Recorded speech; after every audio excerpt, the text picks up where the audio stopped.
Bueno, qué bueno, qué rico, qué sabroso podernos encontrar hoy más una oportunidad de Medicina y Comunidad al Día. Es un programa que hacemos en alianza con la Primera Iglesia Bautista de Orlando, un programa que ya tiene más de un año, con un suceso increíble porque algo comenzó muy pequeño, solamente aquí en el centro de Florida se ha expandido y en este momento podemos tener fácilmente gente conectándose en toda Latinoamérica. Obviamente los temas varían cada 2, 3 semanas que lo hacemos, con temas bien llamativos. Queremos cuidar del cuerpo, de la mente y del alma también. Por eso que tenemos esta alianza y creemos que ha sido un éxito poder conseguir realizar esto de esta manera. Hoy no es un día más de traer un tremendo grupo de compañeros, amigos, profesionales que nos acompañan, que hacen toda la invitación para estar en este nuevo programa, donde vamos a hablar de un tema que a algunos nos apasiona, a otros nos preocupa, otros ya lo vivimos, otros esperamos que no tengamos esa suerte o esa no suerte de tener que encontrarnos con esto, pero es algo común, algo que está en todo momento, como es el dolor del pecho y saber qué importante es y cómo poder manejarlo. Buscamos siempre en este programa llevar información, no solamente los médicos, sino a mucha comunidad que se conecta de muchas partes de los Estados Unidos y de Sudamérica y de Centroamérica. Así que le damos la bienvenida a todos. Gracias por estar aquí nuevamente en Medicina y Comunidad al Día. Como es siempre rutinario, nosotros tenemos una participación de nuestro pastor principal de la Primera Iglesia Bautista de Orlando, a quien le doy la bienvenida. Le agradezco que esté con nosotros, el pastor Israel Martín. Pastor, por favor, regálame sus palabras. Gracias, doctor, y gracias también a ustedes por siempre permitirme esos 2, 3 minuticos al principio. Para nosotros, como First Baptist Orlando, es un honor apoyar todo el sector de la salud. Eh, Como yo he mencionado en otras ocasiones, la iglesia nuestra es una iglesia muy, muy grande, porque tiene 20,000 miembros. Es una cosa descomunal. Pero una característica distintiva de la iglesia nuestra es que tiene mucha gente del sector de la salud y nosotros nos sentimos muy honrados. Nuevamente reitero, sientan todo el apoyo de parte nuestra y si podemos hacer algo en particular por alguno de ustedes del trabajo que ustedes realizan en cualquier contexto a través de los doctores Marta y Andrés, pónganse en contacto con nosotros y va a ser un honor servirles. Bueno, el tema de hoy de dolor de pecho, yo siempre trato de traer una palabra de un par de minutos, una palabra de la Biblia relacionado con el tema médico que ustedes tratan, los ponentes. No siempre es fácil, pero en el día de hoy, como se trata de dolor de pecho, si ustedes me permiten un reduccionismo no técnico, no médico, yo voy a asociar eso directamente o únicamente con el corazón. Y lo voy a hacer obviamente no en el sentido físico, sino en el sentido bíblico del término. En la Biblia, corazón representa el centro de autoconciencia. No solo representa emociones, representa también la voluntad, el centro de la vida de una persona. Y hay un verso muy interesante en el Antiguo Testamento y específicamente en la literatura de sabiduría. Y voy a hacer un paréntesis, en el Antiguo Testamento prima la mentalidad judía y la sabiduría para un judío no es exactamente igual que para un griego. El griego, nosotros tenemos un poquito más de influencia grecorromana. La sabiduría es intelecto, la sabiduría es lógica. Para un judío, sabiduría tiene que ver con tomar decisiones en la vida. Un hombre sabio es el que sabe tomar decisiones. Y hay un verso muy interesante en la Biblia que dice, sobre toda cosa guardada, guarda tu corazón, porque de él mana la vida. Y es una invitación a preservar el corazón en el sentido judío, el centro de autoconciencia, el centro de emociones y de voluntad. Y si ustedes me permiten, aprovechando este verso, yo voy a compartir, voy a mencionar 3 remedios para cuidar el corazón en el sentido bíblico de la palabra. Muy rapidito, el primer remedio, cuídate de la arrogancia. En la Biblia, arrogancia significa hincharse, o sea, envanecimiento, orgullo. Yo a lo largo de mi vida profesional, ministerial, He visto tanta gente arrogante caerse de cabeza, gente que por arrogancia padece dolores de corazón y se ha buscado tantos problemas en la vida. Por eso la Biblia invita a ser humildes. La palabra humilde viene de humus, en latín tierra. Cuando uno es capaz de poner su corazón a la altura de la tierra en modestia, la única dirección de movimiento es hacia arriba. Nunca cae, siempre crece. Y por eso la Biblia dice que el que se humilla será ensalzado. Pero el arrogante, el que se hincha a sí mismo, siempre puede caer. Y eso es peligroso para el corazón. El segundo remedio es cuídate del pesimismo. Yo no sé cuánta gente pesimista ustedes en su área de trabajo se encuentran a diario, pero yo como pastor me encuentro muchas veces gente pesimista y eso hace daño al corazón. Cuando uno adquiere para la vida de uno un pesimismo paralizante, se deja de mover hacia adelante, uno deja de alcanzar metas. Eso es un gran problema. Lo contrario del pesimismo paralizante es entusiasmo. Y como ustedes ven, a mí siempre me gusta la etimología de las palabras. Entusiasmo viene de enteos, de ahí entú. Enteo significa Dios dentro. En otras palabras, el que siente que tiene a Dios dentro lo muestra en jovialidad, en deseos de vivir, de echar hacia adelante. Y por tanto, un remedio bueno para el corazón es el entusiasmo. Nunca pierda el entusiasmo, nunca pierda los deseos de vivir, nunca pierda la intensidad en la vida. Por eso la Biblia dice que incluso aunque uno envejezca, yo creo que el doctor Javier estaba hablando un poquito ahí de edades y de tiempos de graduados cuando entramos. Pero aunque uno envejezca, el cascarón de afuera, dice la Biblia que uno puede renovarse de día en día interiormente. Y para eso es el remedio clave, entusiasmo. Y el último remedio, le voy a llamar así, cuídate de la ausencia de perdón. En la vida, cuando uno no perdona a alguien que lo ha agraviado, lo que está sucediendo es que le está dando poder a esa persona sobre uno. El primero que se beneficia cuando perdona es uno mismo. Y cuando no lo hacemos, eso daña el corazón. Yo he conocido mucha gente amargada durante toda mi vida. Yo recuerdo, sin ánimo mucho de extenderme, porque nunca lo hago, pero yo conocí una persona, una viejita, una vez en una de mis visitas pastorales, que tenía un montón de libretas donde tenía apuntado todo lo malo que le había hecho la gente durante toda su vida. Y la señora dice que ella abría las libretas cada rato y decía, mira lo que me hizo fulano en tal año. Y se recreaba en aquella amargura. Y le decíamos a aquella señora, mi vieja, ¿por qué usted no bota las libretas esas? Y decía, no, cuidado que ahí está mi vida. En otras palabras, ahí estaba su corazón. Y yo no he conocido gente tan amargada como esa anciana. En resumen, si nosotros queremos cuidar el corazón en el sentido espiritual, estos tres consejos o remedios. Cuídate de la arrogancia, cuídate del pesimismo paralizante y cuídate de la ausencia de perdón.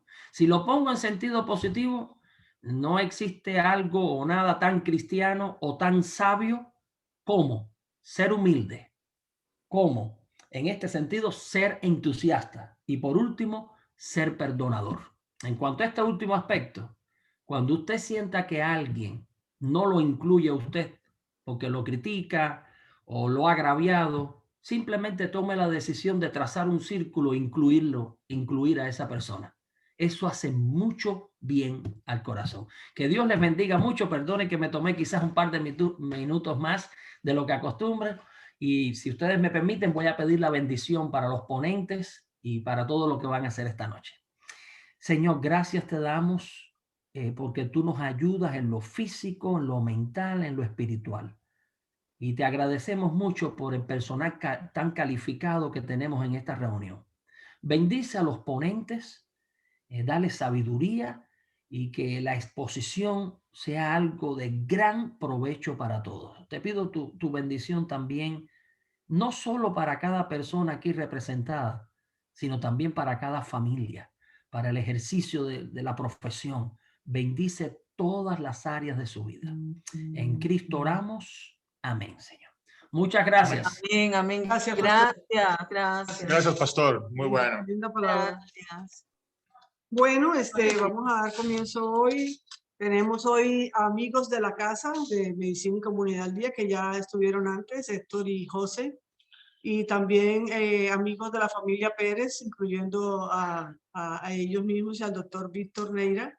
Así que el doctor Javier, que es la primera vez que está con nosotros, bienvenido, doctor. Muchas gracias por estar acá con nosotros. Vamos a comenzar con el doctor Lozano. Doctor Héctor Lozano es caleño, manizalita, americano. ¿De dónde más? De Winter Garden. De Winter Garden. Y estudió medicina en la Universidad de Caldas, en Colombia, medicina interna en New York Medical College.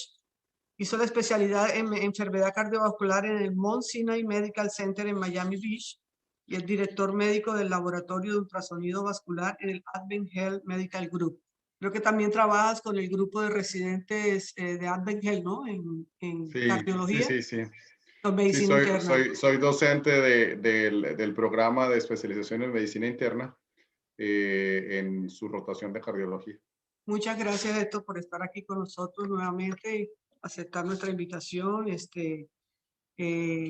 Bienvenido. Muchísimas gracias a ustedes por invitarme. Complacido estar aquí. Gracias. Ok, bueno, vamos a comenzar. Vamos a hablar hoy de un tema que pareciera que no es común, pero yo creo que es muy común. ¿Y quién dice que no le ha dado un dolor de pecho alguna vez? Uy, me duele el pecho. Y comienza todo eso, ¿no? En la cabeza. ¿Será? ¿No será? Pero entonces, para eso tenemos hoy los especialistas, para que nos expliquen esos será y esos no será. ¿Cuáles son las causas más frecuentes de dolor en el pecho? Bueno, la lista es larga. La verdad, como tú lo dices, es un síntoma que obviamente como cardiólogos es probablemente el principal motivo de consulta por el cual vienen los pacientes a buscar nuestra ayuda o por el cual recibimos una referencia por parte del médico primario. Y básicamente cualquier estructura en el pecho puede doler. Pueden ser los músculos, pueden ser la caja torácica, puede ser el recubrimiento externo del corazón, que se llama pericardio, el recubrimiento externo del pulmón, que se llama pleura. Pueden existir problemas digestivos que también causan dolores en el pecho. Incluso problemas neurológicos, problemas de la columna vertebral que pueden irradiarse hacia el centro, hacia la parte de frente del pecho y entonces dar la impresión de que están viniendo del corazón. Y obviamente el que nos ocupa más el día de hoy, que son los problemas del corazón. Ahora, ya hablando estrictamente de los problemas del corazón, pues las causas más frecuentes es la enfermedad coronaria, que es una enfermedad muy común, causada por nuestro estilo de vida y a veces por un componente genético también. Y otras un poco menos comunes, como les decía ahorita, inflamaciones del músculo cardíaco, inflamaciones del recubrimiento externo del corazón, que se llama pericardio, y problemas de inflamación, de ruptura, o no de ruptura, digamos que de distensión o incremento en el tamaño de la aorta, que es el vaso sanguíneo más grande del cuerpo, en algo que se conoce como un aneurisma, que se puede romper o se puede disecar, como lo llamamos nosotros, que significa que simplemente se hace una cortadurita por dentro, en solo una de las capas del vaso sanguíneo y de todas maneras, aunque no hay ruptura, es un problema serio y causa un dolor en el pecho bastante significativo.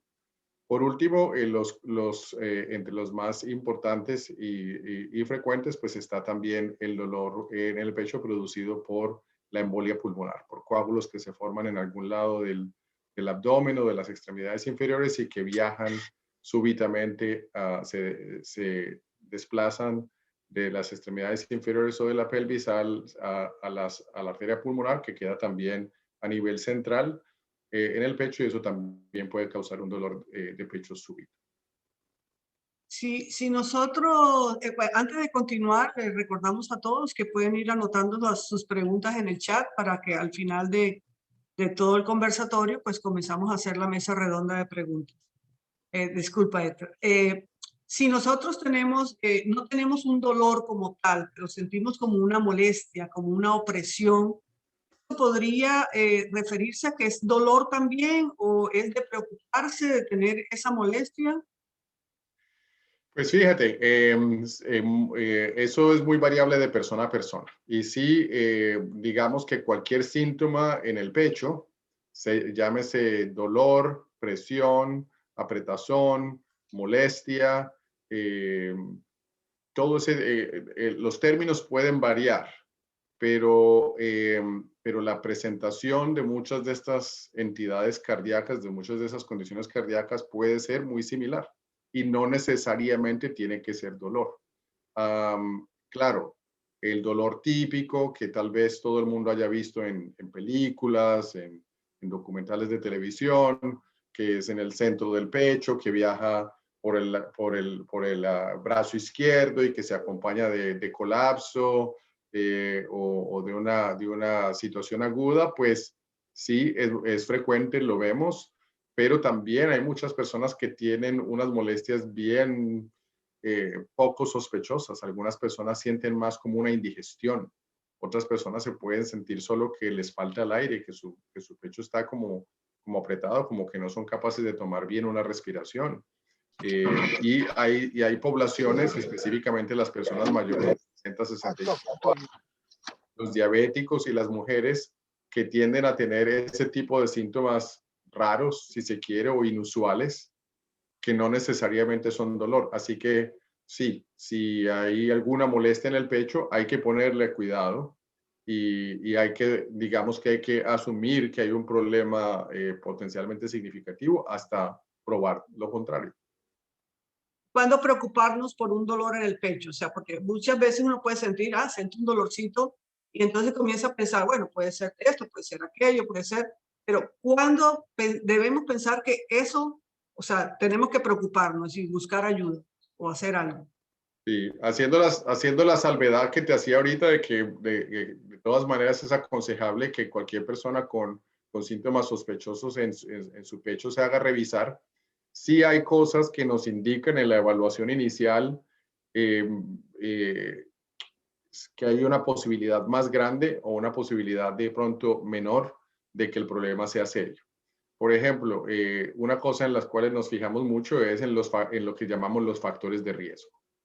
No es lo mismo que un jovencito o jovencita de 20 años se presente al consultorio o a la emergencia con dolor en el pecho, a que una persona que tiene 3 veces esa edad, o sea, que ya está en sus 60 o 70, que ya que ha sido fumador, que es diabético, que tiene presión alta, que ha tenido problemas del colesterol, que está pasado de peso, que no hace ejercicio, etcétera, etcétera. Es esa persona una molestia en el pecho, un dolor en el pecho en una persona con esas características es de un mucho más alto riesgo que el de una persona joven y saludable y que no tiene ninguna de esas condiciones.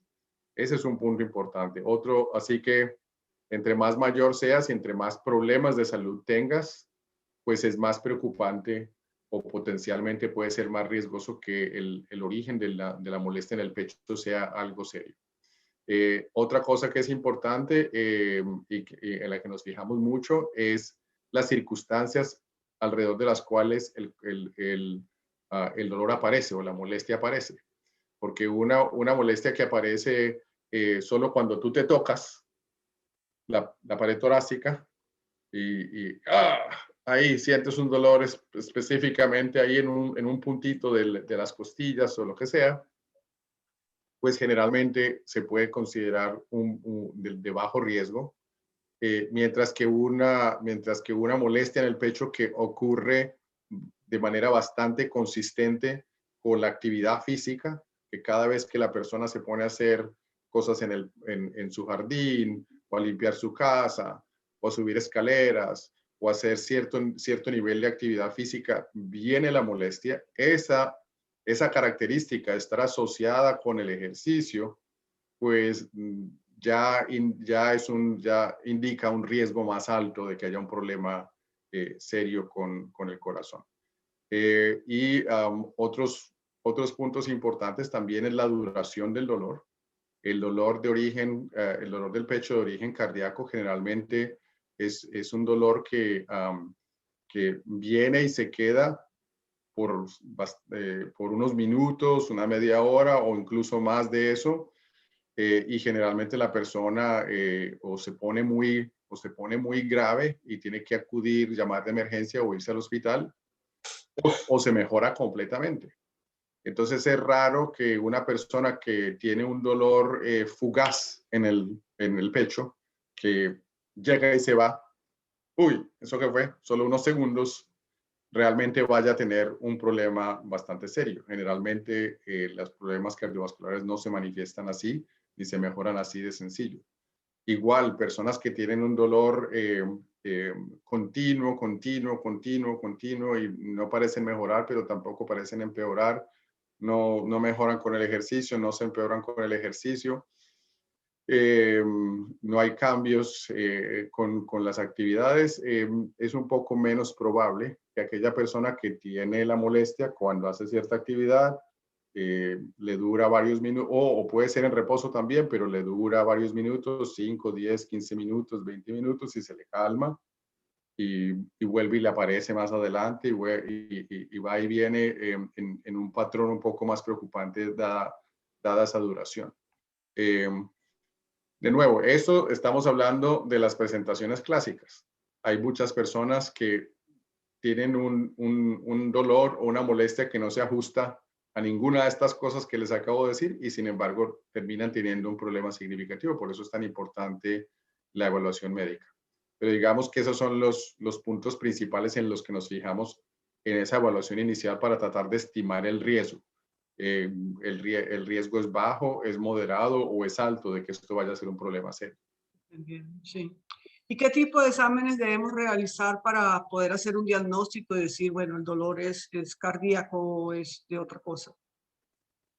Digamos que en general, sobre todo para esas personas que tienen o síntomas sugestivos o síntomas, digamos, sospechosos o preocupantes, o personas con síntomas de pronto no tan clásicos, pero con muchos factores de riesgo, es importante hacer lo que nosotros llamamos una evaluación funcional.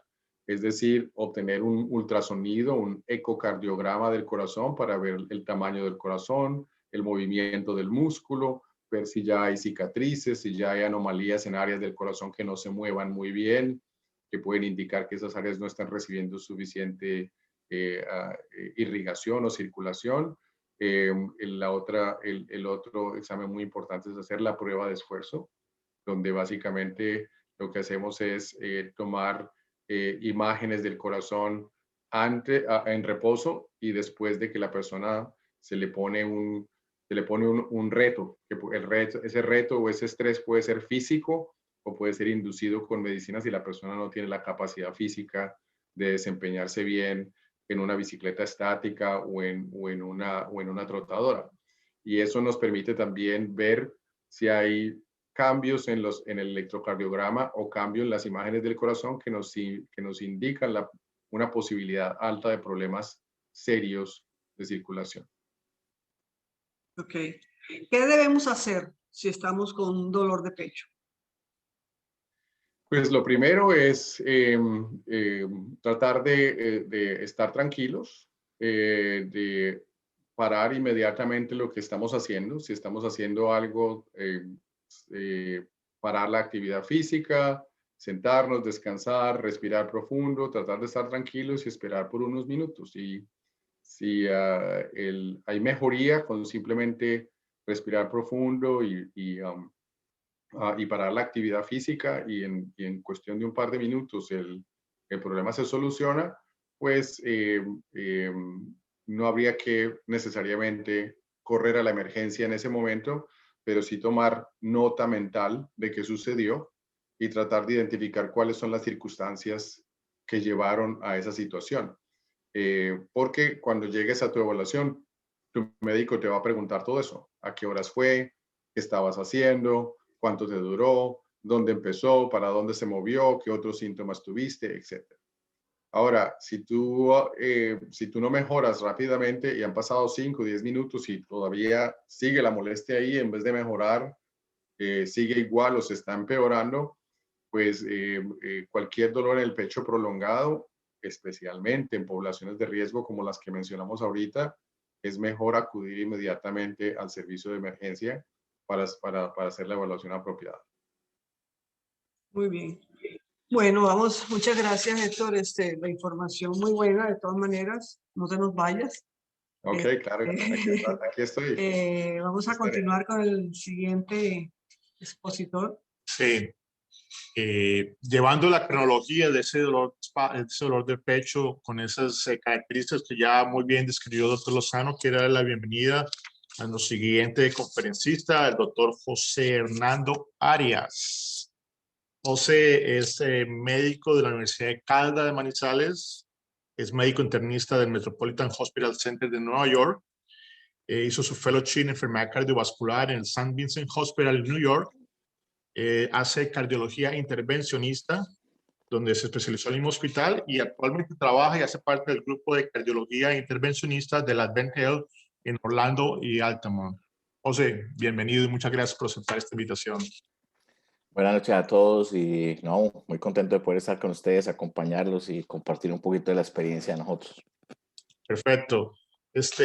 Como bien lo decía Marta, en algunas oportunidades nos acompañaste con un tema muy general, pero en esta oportunidad vamos a centrar mucho en lo que tú haces, en lo que tú dedicas, que es esa parte de cardiología intervencionista. Hablamos de ese dolor de pecho que estaba hablando Héctor hace un momento, y ese dolor de pecho siguió molestando y el paciente se fue para la emergencia. Y entiendo, pues en el hospital donde tú trabajas, es la sede central donde le da entrada a tal vez 10 o 15 hospitales alrededor, y todos esos dolores de pecho que no están mejorando son trasladados en forma inmediata vía helicóptero, ambulancia y llegan al doctor José Arias. ¿Qué es lo que primero ves cuando llega ese paciente a la emergencia y tú comienzas a tratarlo? ¿Cuál es tu abordaje inicial? Bueno, yo pienso que para el público, obviamente no para los médicos tanto, pero para el público en general que escucha la conferencia, vale la pena reforzar unas cositas. Número uno, lo que Héctor decía, es la sospecha alta clínica de tener un evento cardíaco. Entonces, el paciente que tiene factores de riesgo, diabetes, hipertensión, fumador, obesidad, o que ya ha tenido diagnóstico de enfermedad coronaria previa, paciente que ya ha tenido angina de pecho o que ha tenido intervenciones con posicionamiento de stents en las arterias del corazón o ha tenido bypass previo. El dolor de pecho en ese paciente es supremamente mucho más ominoso y debe ser atendido con mayor seriedad.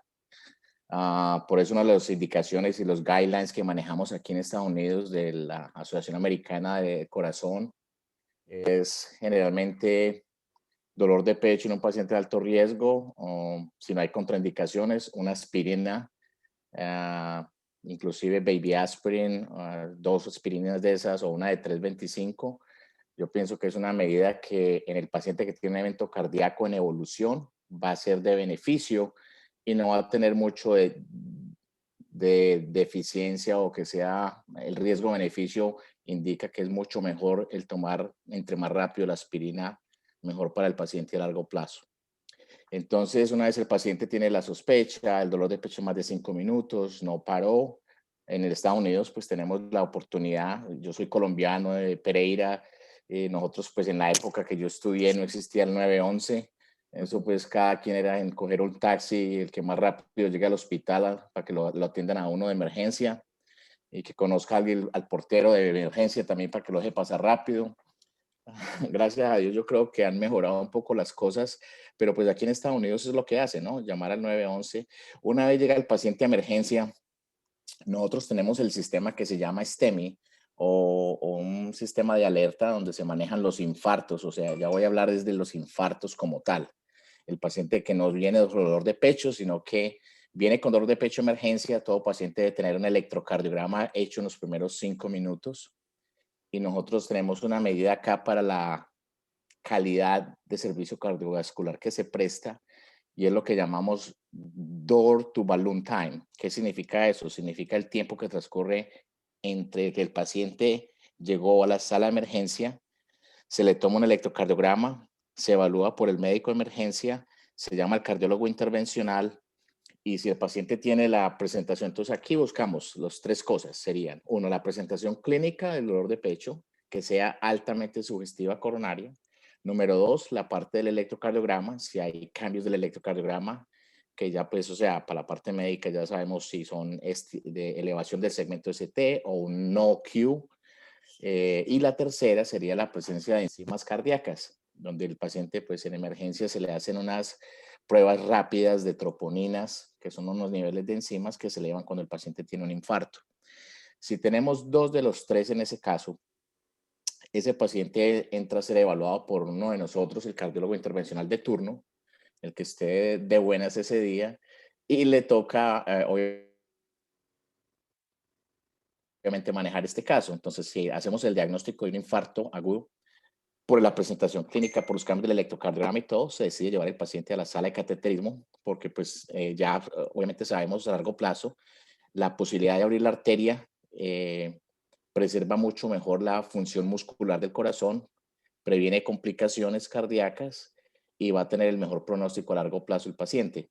Entonces, en el sitio donde tenemos hospitales de alta tecnología con cirugía cardíaca y todo esto, nos permite que el paciente pueda ir a lo que llamamos una revascularización de emergencia, que es hacerle un cateterismo al paciente que está cursando con un infarto en ese momento.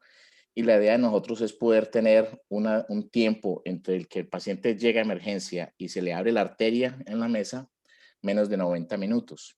Si el paciente cumple eso y se puede hacer una revascularización en los primeros 90 minutos, el paciente tiene muy buen pronóstico que no va a perder mucha función cardíaca, y lo que decimos nosotros los cardiólogos es tiempo es equivalente al músculo. Por eso es importante en los pacientes no sentarse en la casa, no voy a tomarme esto para una indigestión, no, eso de pronto es otra cosa, entonces tómese un antiácido, no, eso es otra cosa, y tómese otra cosa, y quédese en la casa 2 horas, 3 horas, 4 horas, hasta que ya el tipo no puede respirar, llega a emergencia, se le hace el diagnóstico, pero ya lleva 5 horas donde ese músculo, así ya uno le abre la arteria, va a tener una mortalidad mucho más alta y va a tener unas consecuencias cardíacas a largo plazo de falla cardíaca, de arritmias, de disfunciones o complicaciones mecánicas mucho más graves para el paciente. Entonces, aquí yo creo que lo más importante para la comunidad en general es los dolores de pecho, tomarlos en serio. Yo pienso que todo dolor de pecho que se asocie con dificultad para respirar debe ser evaluado en emergencia. Esa sería mi premisa, básicamente. Ahora, no dolor de pecho, lo que decía Héctor Fabio, es distinto un muchacho de 20 años que estuvo levantando cajas o haciendo actividad física o haciendo pesas y es una cosa osteomuscular. Pero en los pacientes de alto riesgo, dolor de pecho que sea asociado con falta de aire o dificultad para respirar, eso es algo que tiene que ser evaluado en emergencia mejor, idealmente. Y no hacer lo que hacen muchas personas que se dicen, no, es viernes, ¿qué van a decir los vecinos? Llamar la ambulancia ahora, yo voy el lunes donde el médico. Y resulta que el lunes están hablando con San Pedro porque se murieron en la casa, ¿no? Entonces, no tratar de minimizar los síntomas, no hay que ser terrorista, no dolor de pecho es un infarto, gracias a Dios, pero los pacientes de muy alto riesgo y eso sí deberían ser evaluados mucho más rápido en un sistema de salud.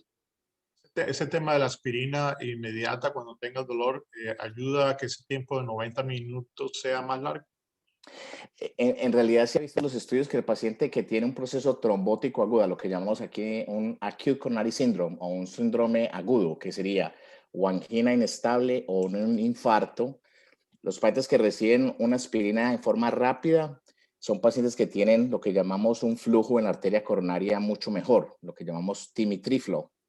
Y los estudios de trombolisis o de medicinas que disolvían los coágulos y se seguían los pacientes post-infarto, en realidad la mortalidad baja muchísimo con solo recibir una aspirina. Por eso en los guidelines, el paciente que llega o llama a emergencia, llega el 911, lo primero que ellos hacen es tomarle signos vitales, abra la boca y ¡pum!, le meten su nitroglicerina y su aspirina.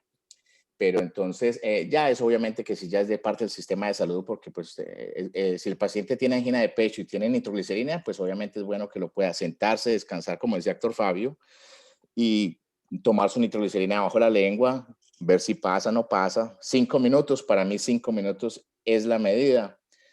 Y obviamente si el paciente de pronto se queja del dolor y hace una arritmia o se desmaya, empieza a sudar frío o alguna cosa, pues eso más que obvio, no esperar ni 5 minutos. Eso sí ya hay que llamar al 911 inmediatamente y trasladar el paciente al hospital. Mira, aquí estamos entre cardiólogos y yo recuerdo cuando estábamos en el inicio de la carrera, cuando estábamos tal vez en el colegio, hablar de un cateterismo era una cosa complicadísima. Mejor dicho, cateterismo era al borde de la muerte. Pero ahora que tengo tantos amigos cardiólogos y veo esto, y me imagino que es igual en cualquier parte del mundo, me imagino que Javier lo vive todo el día, es que se convirtió el cateterismo en algo como si fuera la tomada de sangre en el laboratorio. Bueno, yo no diría que tanto así, pero sí tiene mucho que ver, es la evolución, o sea, ¿por qué razón eso? Pues en muchos de nuestros países, que fue una de las razones por las que yo decidí, por ejemplo, hacer cardiología invasiva y venirme a Estados Unidos, es porque ciudades, o sea, una universidad tan buena y gente que se gradúa muy brillante en la Universidad de Caldas, pero no teníamos la oportunidad de hacer un cateterismo de emergencia, o sea, uno manejaba los infartos, era con una medicina para disolver el coágulo y manejar las complicaciones y no más, no existe nada más. Y a veces ver pacientes jóvenes con una complicación de esas y ver cómo se deterioran, hace una complicación mecánica y se mueren, you know? Entonces, aquí la ventaja, obviamente, los estudios nos han permitido demostrar que es preferible perfundir una arteria coronaria en forma más rápida, donde tú vas a tener un porcentaje de 99% de abrir la arteria, un 1% de no ser mecánicamente posible abrirla o haya una complicación o algo que requiera un bypass de emergencia. Entonces, el cateterismo, sobre todo aquí con el volumen que manejamos, es diferente cuando vamos nosotros en Manizales, que es una ciudad intermedia en Colombia, puede tener más o menos 600,000 habitantes y habrían 3 cardiólogos, por poner un ejemplo. El hospital donde nosotros trabajamos, hay cardiólogos con privilegios, más o menos 130 cardiólogos, de los cuales hay 35 cardiólogos intervencionales que hacen cateterismo de emergencia y angioplastia de primera fase en infarto agudo. O sea, el volumen de procedimientos que se hace es básicamente el segundo o tercer volumen en todos los Estados Unidos. Entonces nosotros recibimos lo que vos decías, somos como un hub donde el hospital Florida Hospital recibe pacientes de Kissimmee, de Oviedo, de Florida East, de Altamonte, de Apopka, de Sebring, de diferentes áreas donde el paciente se transporta por vía helicóptero para tratar de reperfundir esos pacientes en los primeros 90 minutos. Entonces, sí es algo que se hace ya aquí todos los días. Hay siempre una persona 24 horas de turno con equipo que duerme en el hospital, los enfermeras y cardiovascular techs que permiten tener un equipo y el que está de turno, vamos, cuando yo estoy de turno, tengo que estar en menos de 30 minutos en el hospital para poder proveer un servicio de ese calibre, de poderle abrir la arteria al paciente en menos de 90 minutos. Perfecto. Si hablamos con referencia al cateterismo, José, ¿y qué intervenciones se pueden hacer a través del cateterismo, además del diagnóstico? Bueno, cateterismo en realidad, o lo que la gente, pues para aclarar es un poco, cateterismo es básicamente cualquier procedimiento donde usted hace un acceso por vía arterial. En este lado de un infarto se hace por vía arterial, se puede hacer por vía femoral, en la ingle, y ahí tener el acceso a las arterias coronarias para tomar fotos, ver cuál es la arteria que está tapada, inmediatamente cambias de catéter a uno más grande y puedes hacer un balón, una angioplastia, poner un stent y dilatar la arteria que esté tapada en ese momento. Depende obviamente el tipo de lesión, la longitud de la lesión, si es en una bifurcación o lo que sea. Y hay otros casos, también se hace por vía radial. La vía radial es una vía muy buena en el sentido que previene muchas complicaciones de sangrado. Entonces hacemos a veces cateterismo por vía de la arteria radial en la muñeca, va al corazón y se hace el mismo procedimiento. En los procedimientos que se hacen para infarto, la gente de pronto escuchó antes lo que llamaban angioplastia. La angioplastia es simplemente ver la arteria tapadita, es decir, un 80-90%, entonces le metes un wire que llamamos una guía, el balón abre la arteria, pero el balón solo abre la arteria, pero permite una cosa que se llama recoil, o que la placa vuelve a su posición normal. Entonces siempre se obstruyen y tiene una alta incidencia de tener cicatrizaciones o restenosis. Por lo tanto, entonces ponemos hoy en día son los stents, que es una malla metálica que entra en el balón, una vez la inflas, abre el stent, desinflas el balón, sacas el balón y la mallita queda sosteniendo la arteria para que no se vuelva a ocluir. Para la gente común sería como cuando usted hace un túnel en una montaña y al túnel no lo revocan y le ponen pared de concreto, pues se les va a desfondar el túnel una vez se moje con los aguaceros allá. Entonces la idea de hacer el túnel de la montaña es, hay que hacer el túnel, pero toca meter el concreto alrededor para que quede un túnel y dure muchos años. Así en ese caso nosotros usamos los stents para que quede la arteria abierta mucho tiempo. Y lo otro, en algunos casos, pues obviamente el paciente puede ser o tener complicaciones muy graves porque puede tener las 3 arterias tapadas o una complicación mecánica, que una válvula empiece a fallar agudamente, generalmente la válvula mitral, y el paciente tenga una complicación mecánica que puede ser ruptura del septo, otras cosas en las que el paciente requiere una cirugía de emergencia. Entonces, simplemente la cardiología intervencional, el cateterismo es diagnóstico en tomar las fotos y ver cuál es el daño, qué tan grave es, lo puedo arreglar ya o no. Si se puede arreglar ya, se arregla. Y si no, darle un soporte con sistemas de soporte mecánico, ya es otra cosa, de otra charla probablemente, de balones de contrapulsación aórtica, de impelas o turbinas para sostener el ventrículo bombeando y mantener el paciente vivo en ECMO o Tandem Heart, y ya con eso llamar al cirujano y poder hacerle una revascularización completa que requiera 3 bypasses o 4 bypasses o 2 bypasses y una válvula, bueno, lo que haya que hacer el paciente. Perfecto. Si hablábamos de tipos de infarto, ¿cómo los clasificas y cuál es el pronóstico de cada uno de ellos? Bueno, los infartos, en realidad en otros hay muchas clasificaciones, pero para los fines prácticos, uno tiene en la anatomía del corazón existe una arteria que es la más importante de todas, se llama el tronco izquierdo o el left main. Ese tronco izquierdo nos va a dar la arteria del frente del corazón, que sería el LAD o la descendente anterior, da la izquierda, que sería la circunfleja, y la coronaria derecha, que sale del lado derecho de la aorta y va a la parte derecha del corazón y la base del corazón. Entonces, nosotros clasificamos los infartos por vía anatómica, por el electrocardiograma. Si es un infarto anterior, vemos unos cambios en unas partes del electro. Si es un infarto inferior, vamos a ver otras partes en el electro. Si es un infarto lateral, en otras partes. ¿Qué es importante? Obviamente los infartos anteriores son de muy mal pronóstico porque envuelven mucha cantidad de músculo miocárdico, mayor falla cardíaca, mayor pérdida de músculo, pueden perder mucha función ventricular. Los infartos de cara inferior sería el que usted escogería generalmente, que es el que menos músculo involucra, pero puede tener otro tipo de complicaciones, que son problemas de conducción, bloqueos del sistema de conducción de segundo o tercer grado que requieran marcapasos temporales.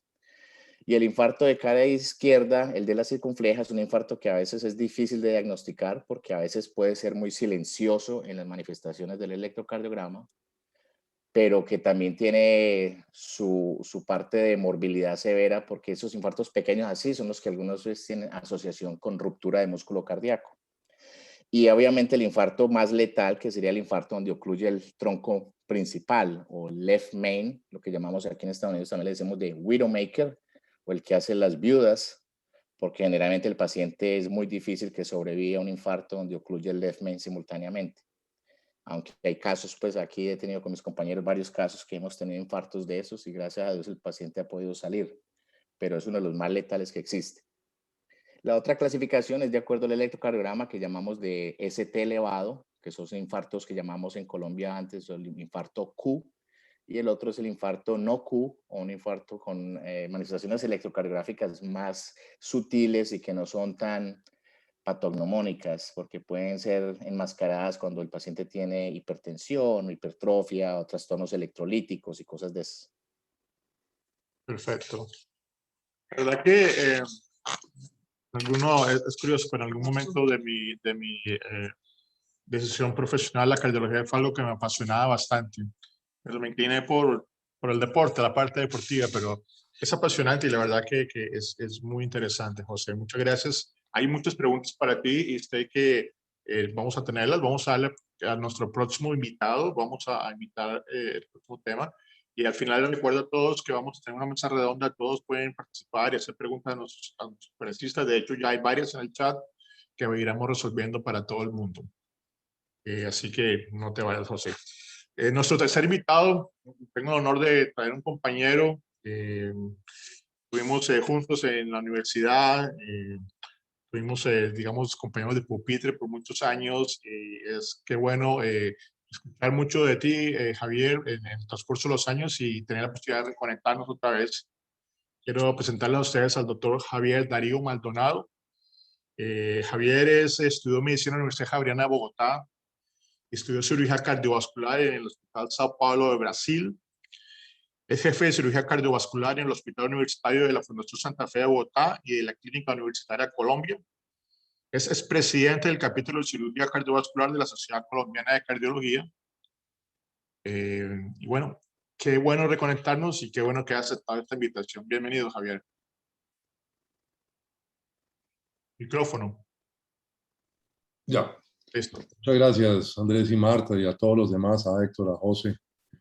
Por ahí está Víctor, reencontrarlos desde la época de la facultad.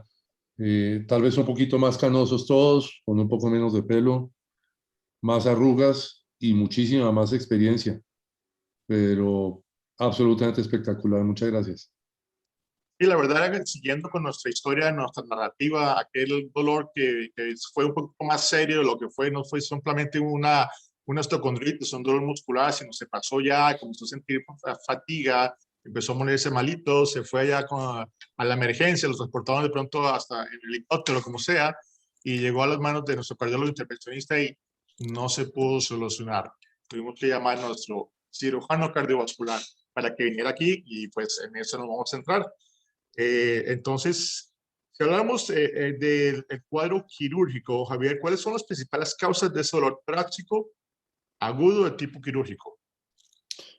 Bueno, yo ahí quiero, antes de meterme en la parte mía quirúrgica, tal vez completarle un poquito a Héctor unas causas que estamos viendo cada vez con más frecuencia, y es el dolor retroesternal asociado a disnea, falta de aire, ahogo de tipo no coronario.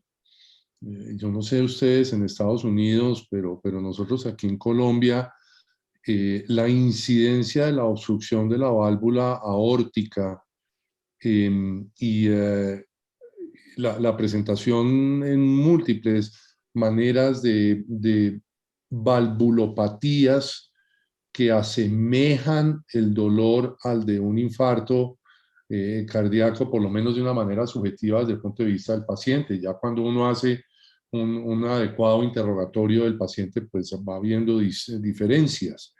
Pero estamos viendo cada vez más la presentación de la obstrucción de la válvula aórtica crónica y crítica, cada vez más como la de un dolor retroesternal asociado al ejercicio y asociado a la falta de aire. Yo creo que José puede estar de acuerdo conmigo en que hay una clasificación de esa obstrucción. Antes se clasificaba como trivial, leve, moderada, severa. Nosotros ahora estamos empezando a trabajar con una que se llama crítica, pacientes ya con unas lesiones en esa válvula, en la que si uno lo deja irse del hospital para la casa a operarlo 8, 15, 20 días después o a intervenirlo 8, 15 y 20 días después, no vuelve. Esos son pacientes que uno tiene que dejar. Entonces, primero quería dejarle claridad a Héctor un poquito ese punto que me parece supremamente importante. Y una segunda parte, elaborar un poquito más en el punto de la enfermedad de los grandes vasos. Él mencionaba lo de los coágulos en la arteria pulmonar, que es supremamente importante, y en esta época de COVID, de trastornos de hipercoagulabilidad, muchos de los pacientes que nos están llegando, nosotros aquí en Colombia le decimos COVID positivo, se está manifestando con esos coágulos pulmonares, como él lo mencionaba. Pero sí me parece muy importante explicarles que por lo menos nosotros, desde el punto de vista de cirugía cardiovascular, José mencionaba un 1% de lo que nos pasa a nosotros. Yo la verdad creería que es más de ese 1% lo que nos llega a nosotros dentro de lo que ellos o diagnostican o no pueden tratar. Tenemos una patología cada vez más frecuente, otra vez, por lo menos aquí en Colombia, porque no hay adecuado control de los factores de riesgo, y es el de la ruptura de la aorta. No es solo la dilatación del vaso, sino la ruptura de la misma. Entonces tenemos rupturas en la aorta ascendente, tenemos rupturas en el arco aórtico, que es el que lleva la sangre a los vasos de la cabeza, o ruptura muchísimo más frecuente en la aorta, que va descendiendo después de la subclavia hacia los vasos abdominales. Cualquiera de las tres se manifiesta con dolor retroesternal, otra vez muy parecido al del infarto, y la única característica que lo diferencia es que se va para la espalda.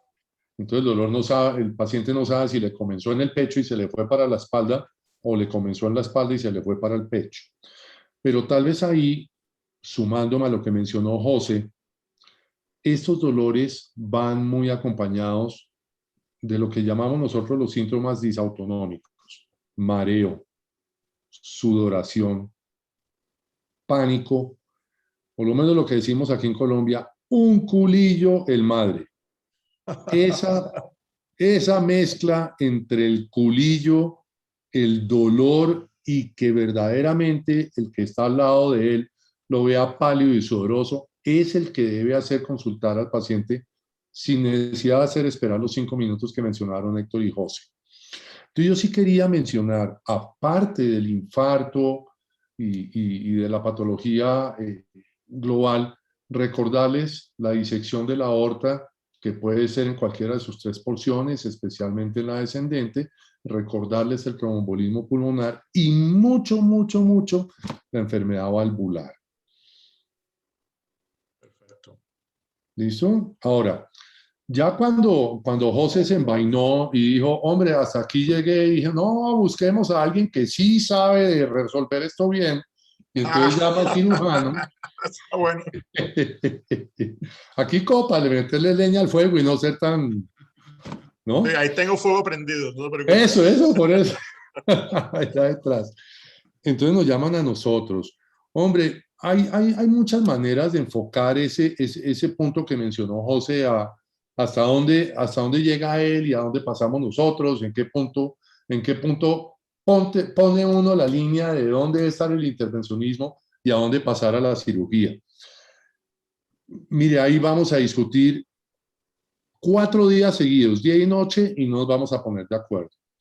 Pero hay un punto que me parece a mí supremamente importante, y yo creo que José estará de acuerdo conmigo. Y el primero es el trabajo en equipo. ¿Ya? Todos los días yo voy a hemodinamia. Todos, Andrés. Todos. No hay uno en el que no me pase por la sala de hemodinamia. Tanto que a veces entro con ellos. A veces y cada vez más estoy entrando con ellos. Yo me precio de tener un equipo de hemodinamistas que trabaja muy, muy de la mano conmigo, y yo ya no me siento en capacidad de tomar decisiones solo sin el apoyo de ellos, y viceversa.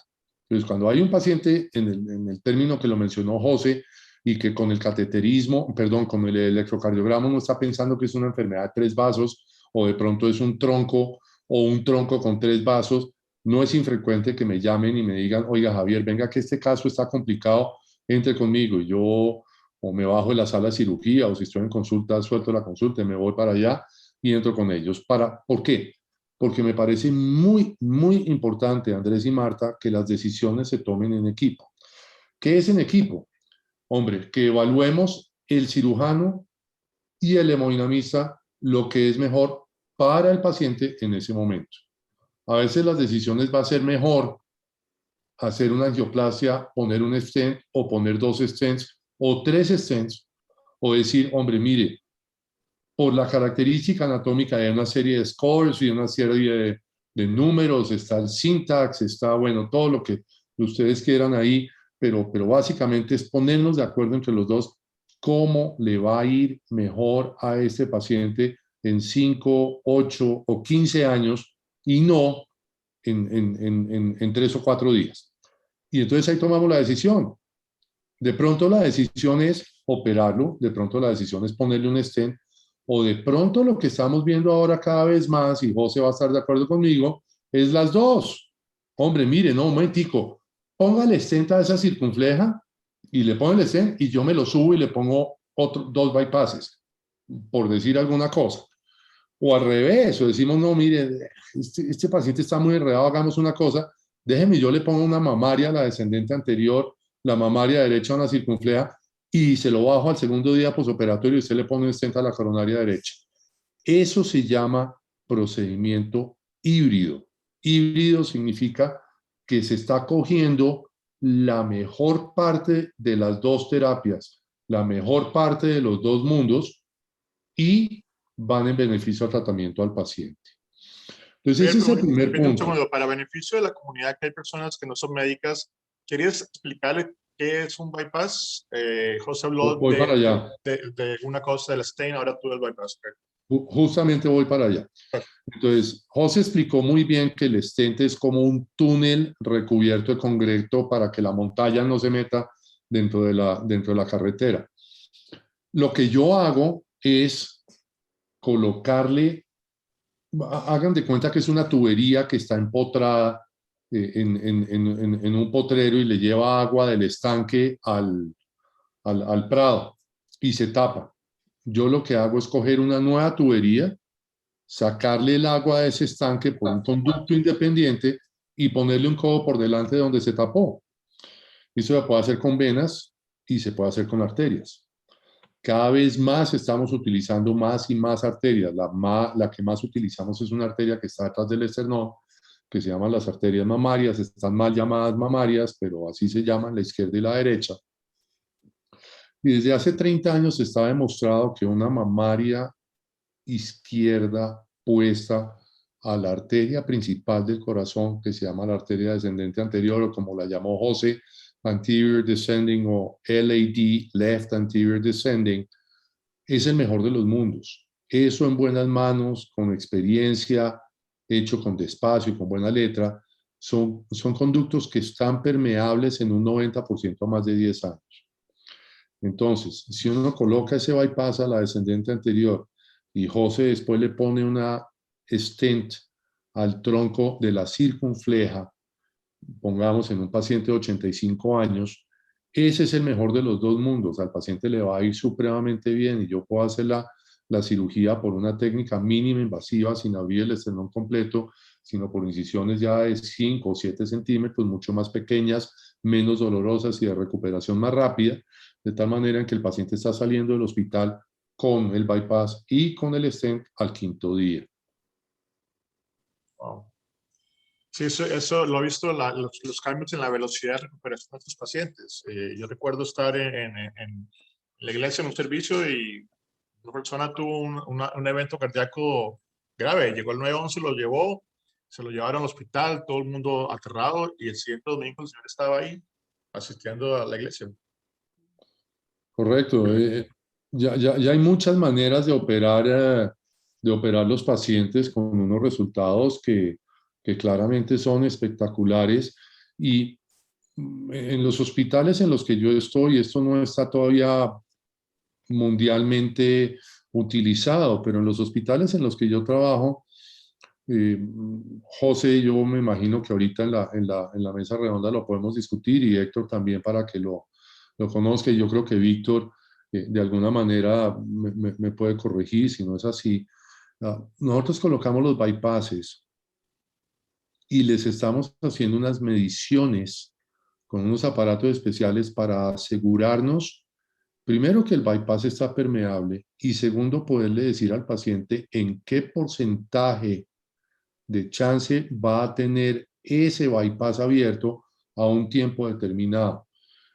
Son unos aparaticos supremamente elegantes, muy bonitos, pero aseguran que el bypass está funcionando bien. Entonces la vena o la arteria está buena, el sitio donde uno lo puso está bueno, y técnicamente ahí sí, como decía un cardiólogo amigo mío, es que usted le puso el punto bien puesto, eso, así, José, tal cual, usted le puso el punto bien puesto, pues ese aparato asegura eso, y es increíble cómo de cuando en vez todavía, a pesar de tener la experiencia que tengo, no queda favorable, y entonces uno lo deshace y vuelve y lo hace hasta que quede perfecto. El paciente no puede salir de la sala de cirugía sin tener esos bypasses, esos puentes absolutamente perfectos. Perfecto. Y sí, ahora lo podemos hacer en circulación extracorpórea, o como en el caso mío, los estamos haciendo sin circulación extracorpórea. Los pacientes salen con 5 bypasses extubados de la sala de cirugía. Hay muchos de pronto, esta pregunta te voy a hacer, de pronto ya se ha comentado bastante, pero dice, ¿cómo es ese enfoque terapéutico que debe tener los dolores desde el punto de vista quirúrgico? O sea, ¿qué característica tiene el dolor que definitivamente se va para cirugía? ¿Alguna característica especial? Bueno, a ver, lo que pasa es que acuérdate que yo estoy recibiendo el peor de todos los mundos, el peor del mundo de Héctor, el peor del mundo de José, y cuando llamo a Víctor y le estoy diciendo que nos vamos ya para cirugía, es el peor mundo para él también. Esa es la situación en la cual, empezando por mí, no quiero estar. Pero mira, primero, el infarto. Entonces, a mí me llama cuando José no pudo destaparlo, no podemos esperar, o encontró que tiene algún problema mecánico asociado a la sola arteria tapada. Entonces, no pudo destapar la arteria o la pudo destapar y resulta que tiene una complicación del infarto, como él ya bien lo mencionó, llevaba mucho tiempo, decidió tomarse un Alka-Seltzer, un Gaviscon, encima de eso se metió una hierba de caléndula revuelta con uña de gato, bueno, toda esa cantidad de cosas que hacemos los latinos, y entonces llega con una insuficiencia, con la válvula mitral dañada o con el ventrículo próximo a perforarse. Bueno, es ese tipo de paciente que desde el punto de vista del dolor, como te mencioné, no es un dolor normal, es el dolor que da con el culillo, con el pánico, con la palidez, con la saturación. Ese es el del punto de vista del infarto. El del punto de vista de la disección, para mi modo de ver, es el peor de los mundos porque generalmente es el que casi siempre acaba imitando el infarto, y entonces, como bien lo mencionó Héctor y José, entonces le dan la aspirina y entran y resulta que las arterias coronarias están perfectas y resulta que lo que tiene es rota la aorta, y entonces yo lo tengo que llevar a cirugía con aspirina puesta, de pronto con clopidogrel. Yo no sé si ustedes allá, José, estén utilizando clopidogrel o ticagrelor, en fin, cualquiera de esas, y entonces yo digo, Dios mío, tiene doble antiagregación, le pusieron algún anticoagulante diferente y me toca entrar a mí a hacerle un arresto circulatorio, cambiarle la aorta, cambiarle la válvula, bueno, mejor dicho, la tragedia. Ese es el segundo. Y el tercero era el que les mencionaba, es el paciente que hizo el dolor y se le fueron las luces. Táquete de una, el hombre, yo me siento mal, y uno se voltea a ver al abuelo y el abuelo se cayó del sofá. Llaman al 911, como dicen ustedes, se lo llevan, el hombre por el camino medio se despierta, llega al hospital y ya se está sintiendo perfecto, le hacen un ecocardiograma y tiene una estenosis aórtica crítica. Ese paciente hay que pasarlo a hacerle un cateterismo, verlo con José, y ahí tenemos que tomar la decisión entonces si le vamos a poner una válvula de las que estamos poniendo ahora percutáneas, que es por un catéter, meterle la válvula dentro de la válvula que él tiene, inflarla, espicharla contra sí misma y cambiarla por una válvula nueva, o si tiene algunas enfermedades asociadas, enfermedad coronaria, en fin, algunas otras cosas, pues hombre, nada que hacer, me toca montarlo en la camilla, subírmelo a salas de cirugía y hacerle el reemplazo de lo que sea. Esas son las tres que más frecuente tengo. Ahora, hay un último que la quería dejar de última en favor a lo que dijo Héctor, y es que cada vez nosotros, los hospitales en los que yo trabajo son hospitales que no son cardiológicos, son hospitales generales, y entonces no es infrecuente que me lleguen pacientes con líquido acumulado alrededor del corazón dentro del pericardio, lo que mencionaba Héctor. Y entonces me llegan pacientes con lo que llamamos nosotros un taponamiento cardíaco. Entonces el paciente llega con dolor, con ahogo, y le hacen el examen de ecocardiograma y el corazón está perfecto, pero tiene 3 litros de líquido alrededor del corazón. Y entonces pues tenemos que hacer algo para resolver ese problema. Ese es otro grupo de pacientes que tenemos también cada vez con más frecuencia, a los que hay que resolverles el problema. Perfecto. Bien, fantástico, fantástico. La verdad que es bien apasionante esto. Y para poner la fresa al pastel, que traje el anestesiólogo que se va a encargar de este casito, bien complicado, como tú decías, Javier. Así que quiero darle la bienvenida a nuestro colega, amigo. Víctor Tú te Neiva. encargas. Compadre Víctor. Abre tu micrófono, Víctor. Bueno, Víctor estudió medicina con Javier y con Andrés en la Universidad Javeriana, son compañeros de larga data. Estudió anestesia en la Universidad del Rosario y hizo fellow en anestesia cardiovascular también, y estuvo trabajando en Bucaramanga, en Bogotá, bueno, primero Bogotá, después Bucaramanga, y ahorita está radicado en Canadá, en Halifax. Trabajaste en Ottawa también antes, ¿no? Sí. Sí. Y creo que también haces anestesia pediátrica. Sí, yo también hice un fellow en anestesia pediátrica en la Universidad de Ottawa. Sí. Así que muchas gracias, amigo, por estar aquí con nosotros. Bueno, después de todo esto que nos han dicho los otros, pero creo que te dejaron algo porque esa es la No, para parte mí como está decía. fácil, ya dijeron todo lo que había que decir. No, pero el doctor Javier dijo eso, que ahí te necesita. Ahí te dejó, Ahí te dejó. lo más fácil del paciente, que te llegó a las manos. Sí. Una pregunta que es, y lo he escuchado a veces con un paciente. Perdóname, Marta, yo te interrumpo ahí. Yo siempre le digo, manténgamelo vivo mientras yo le hago lo que le tengo que hacer. Sencillo. Sencillito. Sí. A veces también dicen eso lo mismo los cardiólogos. Lo que pasa es que les cuesta más trabajo. Sí. ¿Qué opciones de tratamiento hay para el dolor de pecho posquirúrgico? Sí, bueno, hay muchas modalidades.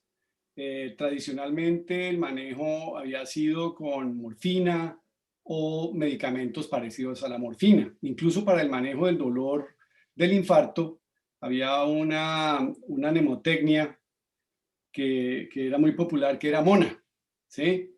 MONA era morfina, oxígeno, nitroglicerina y aspirina, ¿sí? Eso para calmar el dolor del infarto. Los cardiólogos que son tan inteligentes decidieron que el oxígeno ya no es importante. Nosotros los anestesiólogos no estamos tan de acuerdo con eso. Nosotros lo seguimos usando, sobre todo durante las operaciones, ¿no? Pero el COVID se está usando bastante también. Sí, y hay poquito en la India. Entonces, la morfina es como el medicamento, de pronto estoy como con mucho eco. Un momento. El medicamento básico para el manejo del dolor postoperatorio de origen visceral. Pero también en una cirugía de corazón, los cirujanos abren el pecho a través del esternón y se hace una fractura del esternón. Al final de la operación la cierran con unos alambres y esa fractura queda fija. O sea, en teoría no debe doler mucho. Sin embargo, hay otras heridas también por unos tubos que dejan en la parte inferior del tórax, o si extraen la vena de la pierna, puede haber dolor en la pierna en el sitio de la operación. Entonces, el simple acetaminofén es el medicamento base. Se da la morfina como medicamento para el dolor de la víscera, y actualmente estamos utilizando una serie de bloqueos con anestésicos locales que se pueden aplicar en diferentes zonas del tórax. Hay unos bloqueos que se llaman bloqueos en los espacios intermusculares, que se aplican cerca de los pectorales, cerca del esternón o en la parte posterior de la espalda y pueden bloquear varios nervios. Y en la parte superior del abdomen también se pueden hacer otros bloqueos para ayudar con el dolor de los tubos de tórax. Adicionalmente, se puede usar otros medicamentos como el tramadol como rescate, dosis bajas de ketamina se está usando también. Y en Colombia se usa mucho el Listalgil. Ese medicamento no se usa, o la dipirona. Ese medicamento no se usa en Norteamérica por efectos adversos que son raros, pero que pueden ser serios. Entonces, el tratamiento con morfina generalmente se suspende a las 48-72 horas. Alternativamente se puede usar un primo de la morfina que se llama hidromorfona, que también se puede usar por vía oral hasta los 7 días. Preferimos evitar medicamentos opioides o similares a la morfina por más de una semana, por el riesgo de sobreuso o el riesgo de tolerancia y potencial adicción, sobre todo en pacientes jóvenes. Ahora que hay la famosa epidemia del mal uso de los opioides en todo el mundo, pero sobre todo en Norteamérica y en Europa. ¿Una herida por cirugía de corazón duele?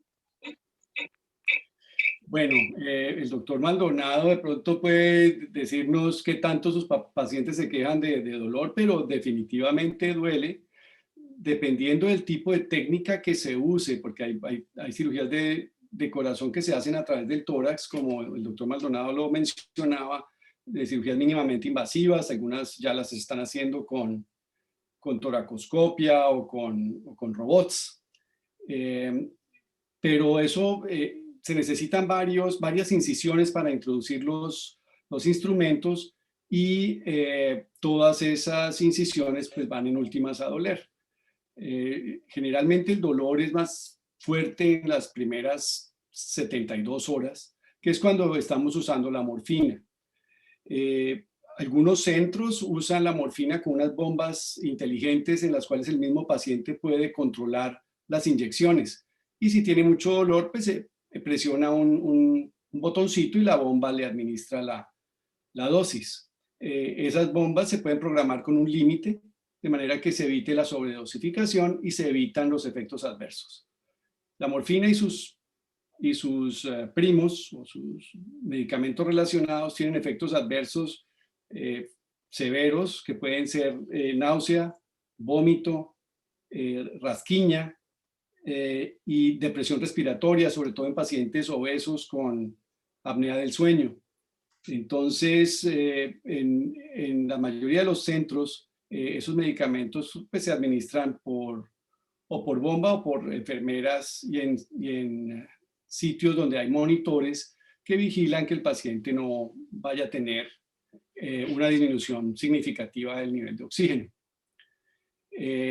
Otras alternativas son la distracción, que haya televisores, que los pacientes puedan oír música, que hagan relajación, que haya fisioterapeutas que les ayuden a hacer ejercicios respiratorios con unas almohadas, de manera que ellos puedan toser sin que tengan tanto dolor con la actividad física, y que puedan hacer sus ejercicios respiratorios de manera que la rehabilitación sea más rápida.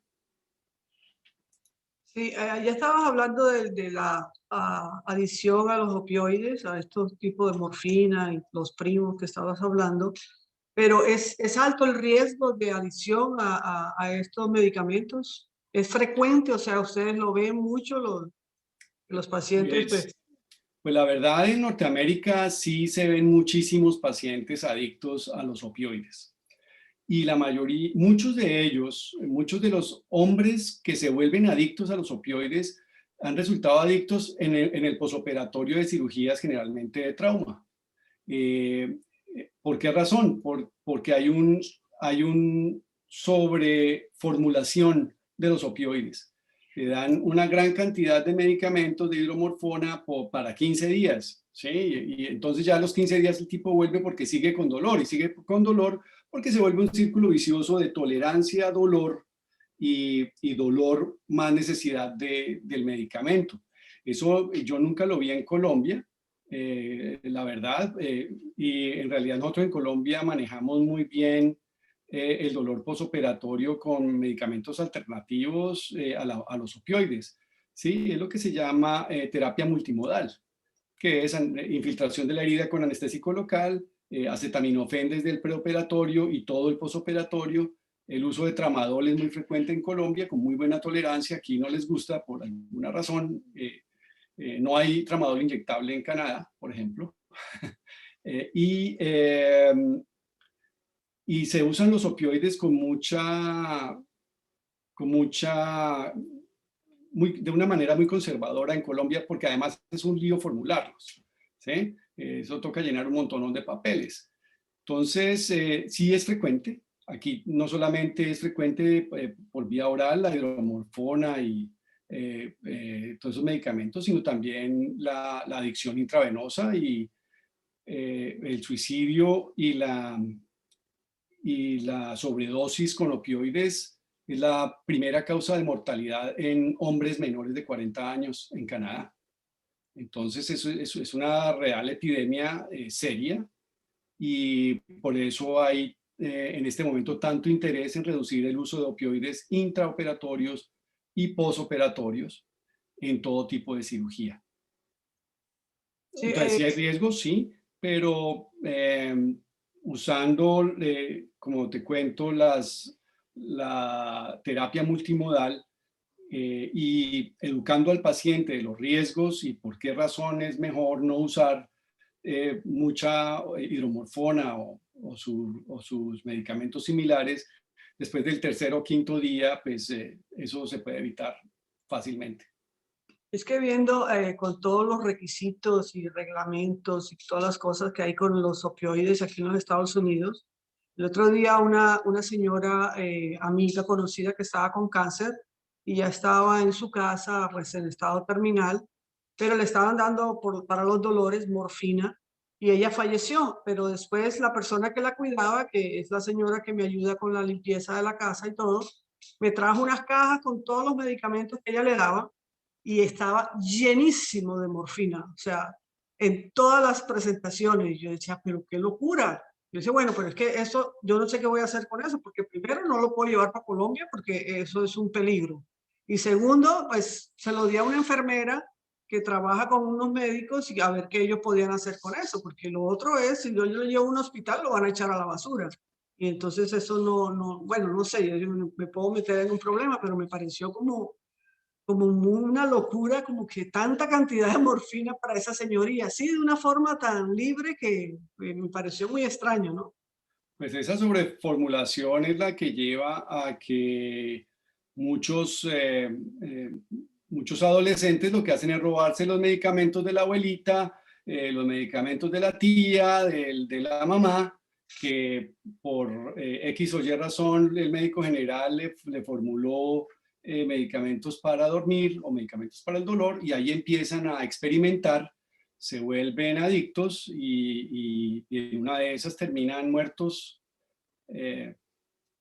sin razón, ¿sí? Pero volviendo al tema del dolor del infarto y del dolor posoperatorio en cirugía de corazón, con el enfoque de recuperación rápida y, como lo decía muy bien Javier, el modelo de trabajo en equipo, lo que queremos es recuperar al paciente lo más rápido posible, que vuelva a su estado normal y que vaya a la casa lo más rápido posible. Eso se logra en un periodo de 5 a 7 días en la mayoría de los casos electivos. Los casos de urgencia ya que llegan mucho más complicados, con rupturas de complicaciones del infarto, como ruptura de la válvula o ruptura de la pared del ventrículo, etcétera, pues esos casos definitivamente se van a demorar 3, 4, 5 veces más que un caso que llega sin el infarto agudo. Entonces, como lo decía muy bien Héctor, a todos los dolores hay que ponerles atención. Los dolores que sean sospechosos en pacientes de alto riesgo se deben investigar y deben llegar de una manera más electiva a la operación o al tratamiento intervencionista. ¿sí? Una población importante o interesante de pronto para discutir es la población femenina.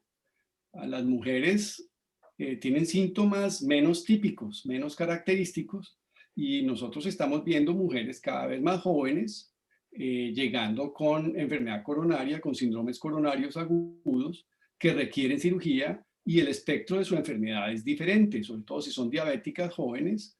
Los vasos sanguíneos son más pequeños y pueden ser más difíciles de operar, ¿sí? Los bypasses son más difíciles, etcétera. No sé qué puedan comentar los cardiólogos y los cirujanos, pero es al menos lo que estamos viendo nosotros aquí en Canadá cada vez con mayor frecuencia. ¿Hay riesgos de que ese dolor postquirúrgico se vuelva crónico?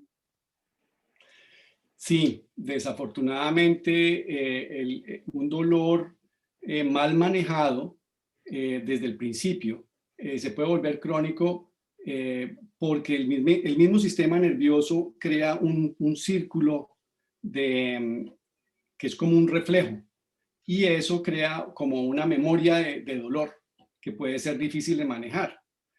Ocasionalmente pueden requerir bloqueos peridurales o infiltraciones a nivel intramedular, y en el caso extremo tocaría ponerle un marcapasos intramedular, un estimulador medular que quite el dolor, pero eso ya es lo más extremo cuando son casos completamente refractarios. Siempre hay que pensar que si el paciente está con un dolor más de leve, más de tolerable, después de una cirugía, puede ser que tenga una complicación, ¿sí? Las complicaciones pueden ser que tenga una fractura de una costilla, por ejemplo, que tenga una fractura del esternón o que tenga una infección, que tenga un neumotórax, que tenga una pericarditis, o sea, que tenga alguna complicación que haya que investigar. Entonces, en todo caso, la solución es volver al hospital, volver al médico tratante y que le hagan exámenes, de pronto un eco, unas radiografías, una escanografía, pueden estar indicados en ese caso.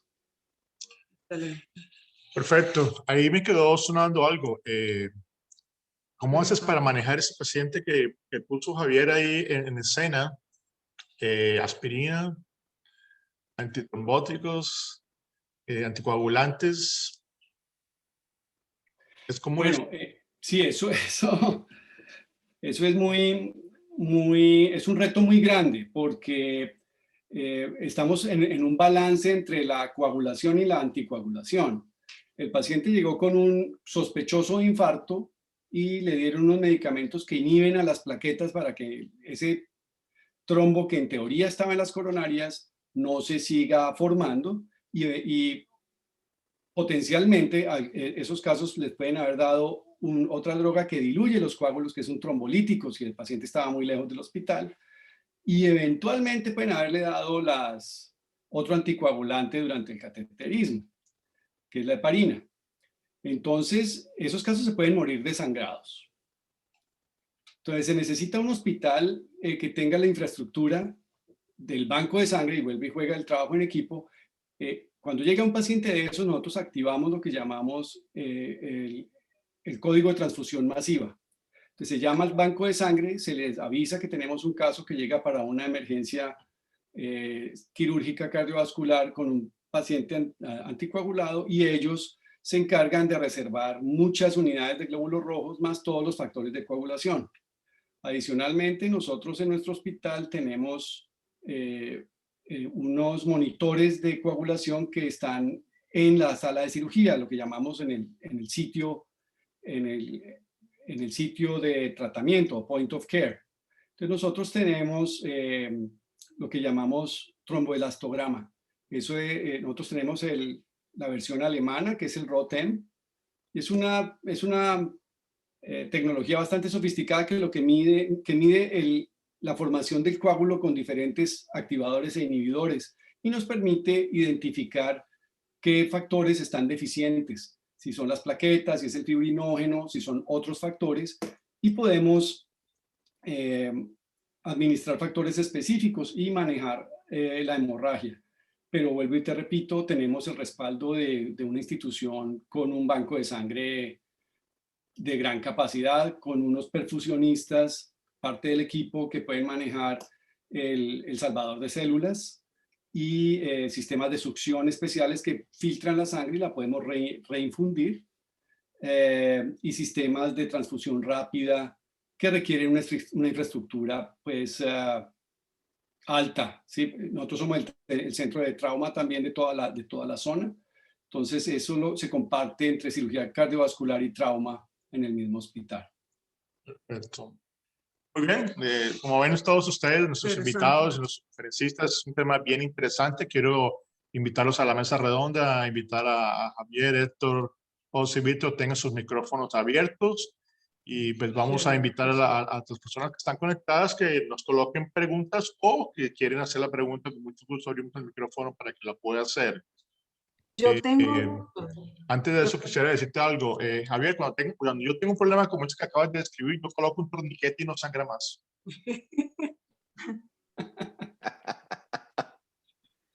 ¿Usted se imagina un torniquete en el corazón? En la raíz de la aorta. Exacto. Muy bien, vamos con las preguntas. Eira tenía una pregunta. Sí, ay, no, y muchas gracias por la gran información que han dado, sinceramente, excelente. Yo tengo dos preguntas, ¿verdad? En una, tengo un sobrino que tiene una trombosis venosa profunda en la vena femoral, en la poplitía. ¿Qué me podrían decir? O sea, que es peligroso, ¿qué se podría hacer? ¿Qué tipo de tratamiento? Pues sí, como mencionaba al principio de la charla, una de las causas relativamente frecuentes y serias de dolores en el pecho es los coágulos que viajan de las extremidades inferiores o de la pelvis hacia la arteria pulmonar, que es una arteria que irriga los pulmones y eso puede tener pues consecuencias muy serias, incluyendo la muerte. Entonces, es muy importante que si a él lo diagnosticaron con ese problema, que esté tratado con anticoagulantes que sean apropiados para el problema, que prevengan que el trombo se extienda ahí localmente o se desplace hacia los pulmones. Ok, gracias. Y la segunda pregunta es, ¿qué tan peligroso es el prolapso en la válvula mitral? O si no es algo tan peligroso. Es que mi hermana sufre de eso, o sea, ella tiene un prolapso en la válvula mitral. O no es algo de que preocuparse mucho. Si es algo donde solamente hay prolapso de la válvula mitral, pero la válvula hace bien su trabajo, es decir, abre bien, cierra bien, no deja que la sangre se mueva en el sentido incorrecto, pues realmente es simplemente un hallazgo benigno que no necesita mucho tratamiento ni necesita estar la persona muy preocupada, pero desafortunadamente un buen porcentaje de pacientes que tienen prolapso de la válvula mitral, con el tiempo la válvula se vuelve incompetente, es decir, no trabaja bien, especialmente no cierra bien, no cierra herméticamente, deja que la sangre se devuelva en el sentido contrario y ahí sí podría ser un problema. ¿Y cuál sería el tratamiento para eso? Cuando la válvula no funciona bien y alcanza un punto crítico, la solución sería o cambiar la válvula o hacer algo como lo que hace el doctor José aquí, que es colocarle un clip a la valvulita para que funcione mejor. Ok, muchas gracias, muy agradecida. Hay una pregunta que yo creo que ya el doctor José y José y Javier estuvieron contestándola, pero por si acaso tienen algo más que agregar, ¿cuál es la diferencia entre el stent y el bypass? Diferencias. Bueno, el stent es lo que decimos ahora, es una mallita metálica. Generalmente son de acero inoxidable. Hoy en día vienen recubiertos con medicina. Y la forma como uno la deposita dentro de la arteria coronaria es a través de un balón. Y uno usa una guía, que es un cablecito delgadito de 14 milésimas de pulgada que uno pone en la arteria coronaria para hacer el deployment del stent. El bypass, como el doctor Javier lo dijo, es básicamente hacer otro conducto desde la aorta y sacar sangre y llevarle después de la obstrucción. por eso se llama un bypass. Simplemente usted hace el bypass, está saltándose la obstrucción severa que el paciente tenía. Entonces, obviamente hay conductos arteriales, lo que él explicó, y hay conductos venosos, por eso los pacientes le sacan a veces venas de las piernas, porque si el paciente requiere no solo un bypass arterial en la descendente anterior, sino que requiere bypasses a la coronaria derecha distal o algo, a veces usan injertos básicamente que son venas de la safena que se sacan para hacerlo, o son otros conductos radiales, pueden usar la mamaria del lado derecho o usar la arteria radial. Hay una pregunta que dice aquí, cuando destapa las arterias, ¿cuánto tiempo puede durar esta cirugía? Creo que entendí el chat, era la parte quirúrgica, ¿no? Okay.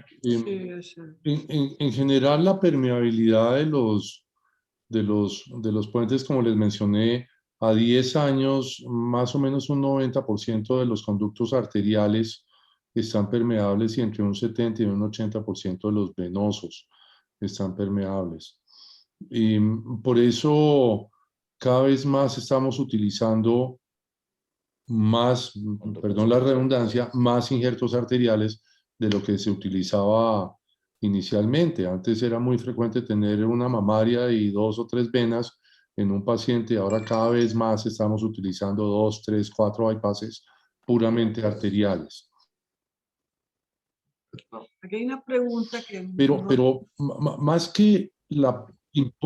Perdón, más importante que la pregunta de cuánto duran, que obviamente hay está inherente la calidad del cirujano, la calidad del hospital, la calidad del injerto, bueno, todas las cosas es qué tanto el paciente cuidó su cirugía. Coronarias. Claro, porque entonces lo que está demostrado es que ellos se operan, el dolor no es tan severo como Marta mencionó y como Víctor mencionó al final. Estos son dolores que son absolutamente manejables, pero está demostrado que a los 6 meses esta gente se pone al día. Entonces arranca el chicharrón, el chorizo, el taco, toda la comida chatarra a ponerse al día a los 6 meses que se cuidaron. Y ahí es en donde viene el problema. Entonces, ese efecto de rebote en el cuidado de sus factores de riesgo es el que más daño produce. Y ahí es en donde es tan brutalmente importante que mantengan el control con gente como pues, todos los cardiólogos, pero pues me imagino que Héctor Fabio, mucho de lo que él ve en su consulta tiene que ser pacientes post-stent y post-revascularización miocárdica para control de factores de riesgo. Eso es brutalmente importante, más importante que la cirugía o el implante de los stents. Sí, y aquí hay una pregunta que yo creo que es para Héctor, porque sé que le gusta mucho eso. Me hizo.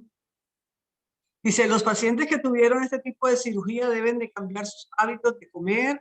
¿Pueden hacer ejercicio moderado? Me pido yo. Dale, Javier. Dale.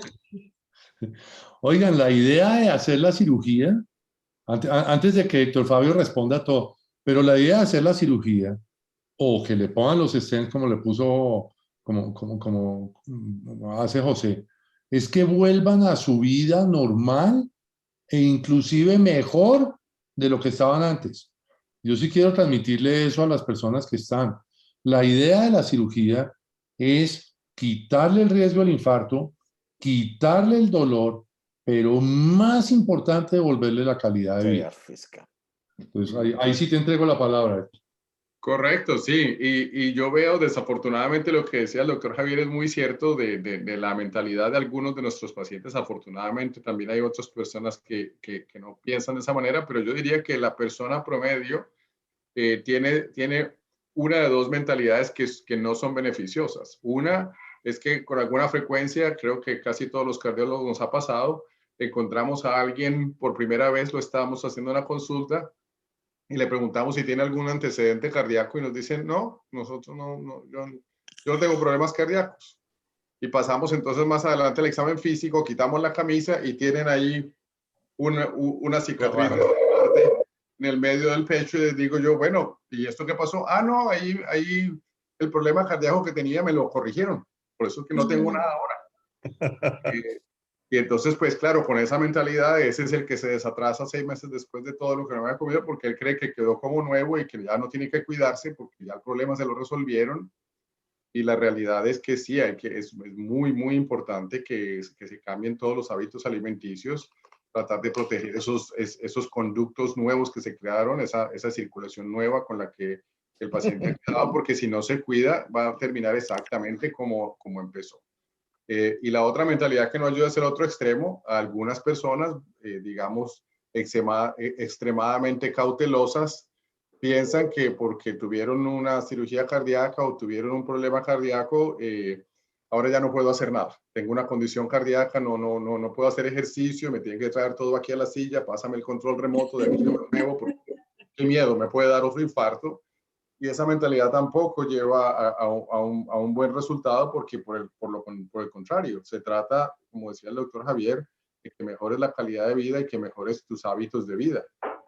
Y que ahora que estás en las mejores condiciones posibles, que tienes una circulación bastante adecuada que permite que tú incrementes tu frecuencia cardíaca y incrementes tu gasto cardíaco sin tener el temor a hacerle daño al músculo cardíaco, este es el momento en el cual gradualmente debes empezar a hacer ejercicio. Obviamente ese es un proceso gradual, tampoco se trata de exagerar desde las primeras de cambio, sino que gradualmente se vaya llegando a un ejercicio suficientemente aeróbico y demandante como para que tengas una buena salud cardiovascular a largo plazo. Yo creo que los pacientes de cirugía cardíacas deberían mandarlos a un programa de psicólogo, Terapia. nutricionista, porque, como decía el doctor Javier, la idea de la cirugía es que el paciente vuelva a su normalidad.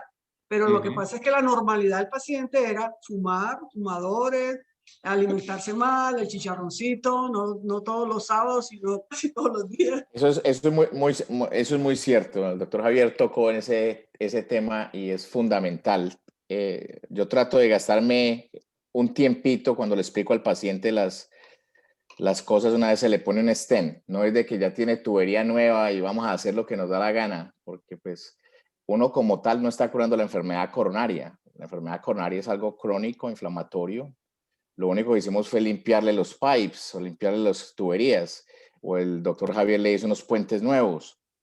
Pero si sigue, es como yo le explico al paciente con cosas que pueden entender. Usted tiene la cocina, una cocina con un lavaplatos bien bonito y se pone a echarle grasa y todo lo que cocina y bota de grasa en el coso, le toca llamar al plomero en unos meses, porque toda esa manteca se le queda pegada a la tubería y ahí quedó la cocina. Y le va a tocar aguantarse la cantaleta de la esposa porque le dañó el lavaplatos.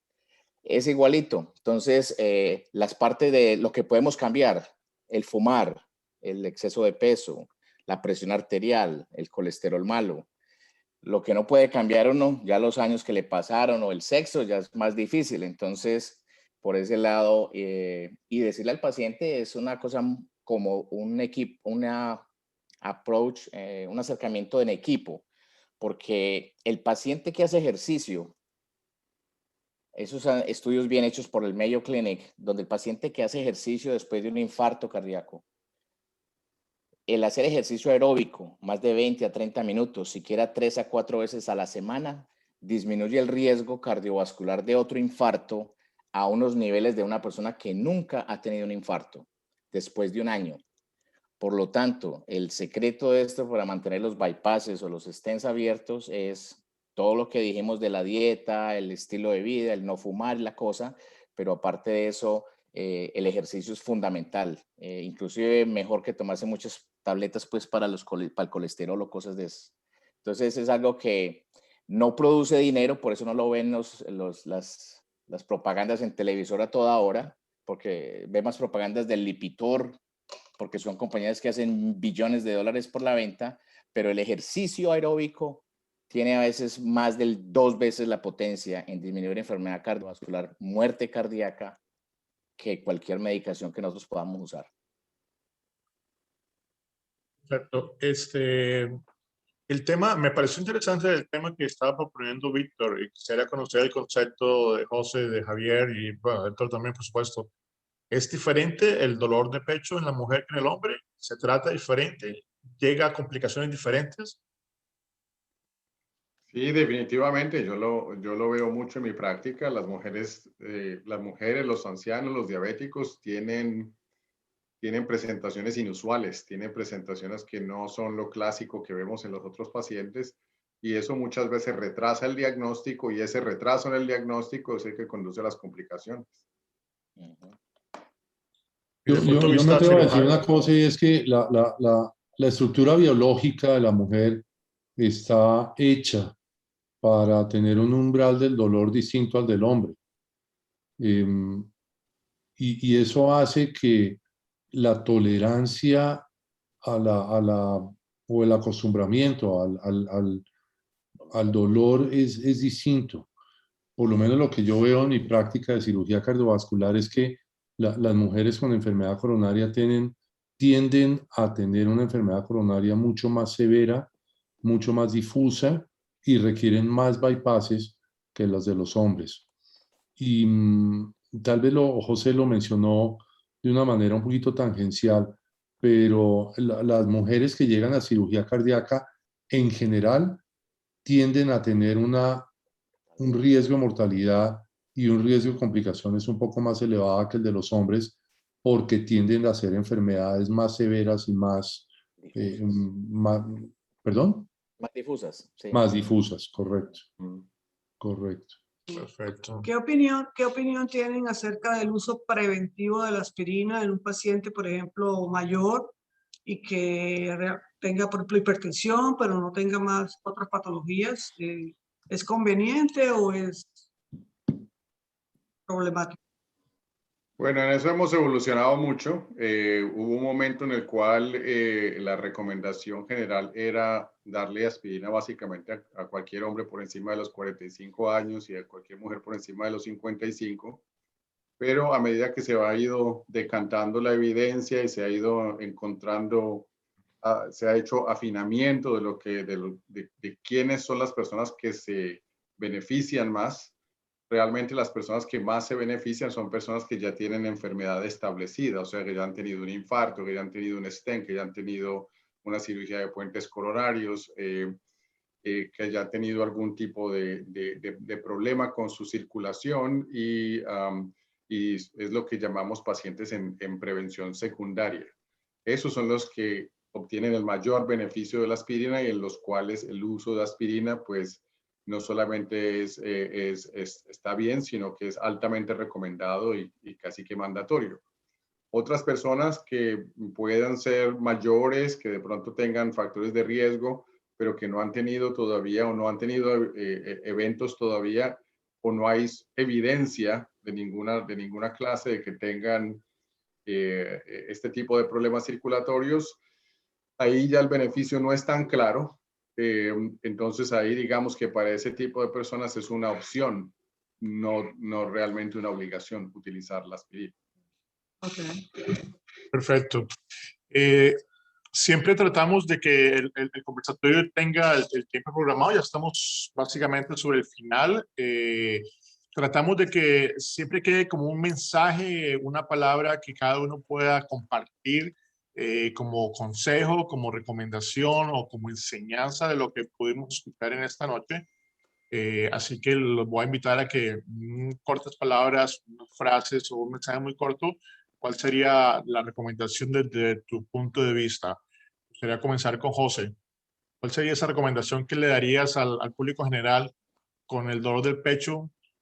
¿Qué le dirías tú?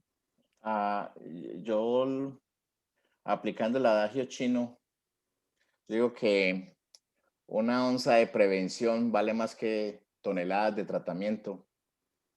Pienso que cada uno nos tenemos que hacer la autoevaluación de qué podemos hacer para mejorar la calidad de vida y evitar un... ¿Por qué razón? Porque el primer infarto puede ser el último infarto. O sea, la presentación coronaria puede ser angina de pecho, puede ser un infarto o puede ser muerte súbita. Por lo tanto, entonces es importante que los pacientes parte de la salud no es obligación solo del médico. Esto es un equipo y en el equipo tenemos que jugar todos. Entonces, el paciente tiene que ser buen paciente. ¿Qué es eso? Ser juicioso con la medicación, seguir los controles, hacer los cambios. Y lo otro que dijimos es todo paciente que tenga factores de riesgo y un dolor de pecho que se asocie con ese tipo de cosas, reacciones vagales, dificultad respiratoria, sudoración profusa o síncope, pérdida de conocimiento. Eso es preferible pecar por ser proactivo y hacerse evaluar por una persona médica que quedarse en la casa y morirse por no buscar una ayuda a tiempo. Entonces, la prevención, mejor que cualquier tratamiento. Perfecto. Compadre Víctor, ¿cuál sería tu mensaje para todo el mundo acá? Bueno, pues además de hacerle eco a José de que la prevención es mejor, también yo pienso que hay que trabajar mucho en la parte psicológica, particularmente en estas épocas de máximo estrés, aislamiento, depresión. La enfermedad coronaria, los infartos están directamente asociados a pacientes deprimidos y más del 70% de los pacientes que requieren cirugía ya tienen depresión desde antes de operarse. Y después de la operación pueden tener más depresión. Entonces el apoyo psicológico es muy importante.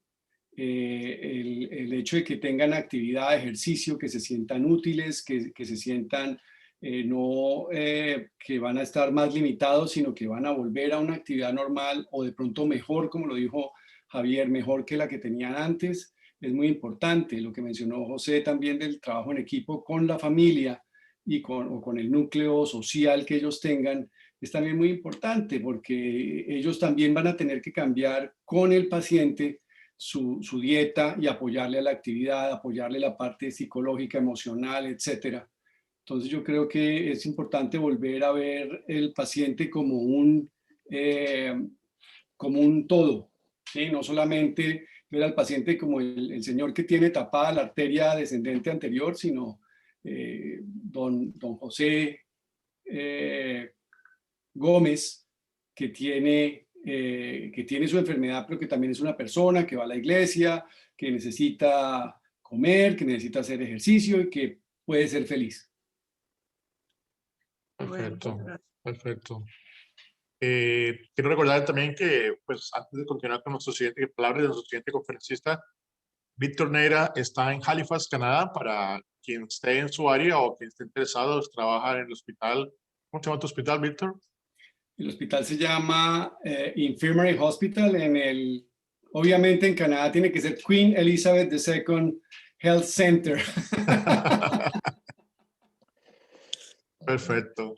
Está en el borde de Halifax, al norte-este de Canadá. José está en el Adventist Hospital de Orlando y el hospital de Rollins.